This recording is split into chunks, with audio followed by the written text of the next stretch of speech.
আমার মনে হয় আপনি আজকে যে আমাদের স্টেটমেন্টে এটা পড়েন নাই, যেটা স্টেটমেন্টে আমরা যেটা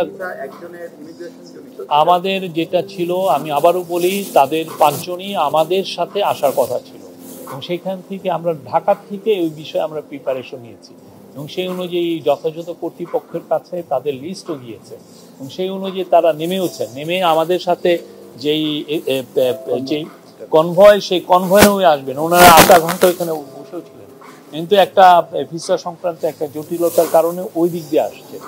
হ্যাঁ, ফলে যেটা হয়েছে যে ওই দিকে আমাদের প্রিপারেশনটা হইতে ছিল না। আর আওয়ামী লীগের লোকরা যে এরকম করবে সেটা অবশ্যই বলা হয়েছিল, কিন্তু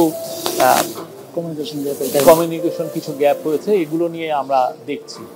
এই আর এটা নিয়ে আমরা খুব স্পষ্ট একটা বক্তব্য দিয়েছি, আমরা সবাইকে বলবো যে আপনারা স্টেটমেন্টটা পড়বেন।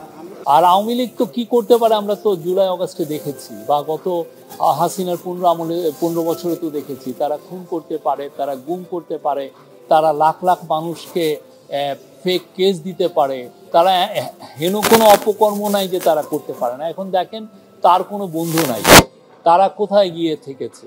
হ্যাঁ, রাস্তার ছ্যাঁচড়াদের মতো তাদের অবস্থা।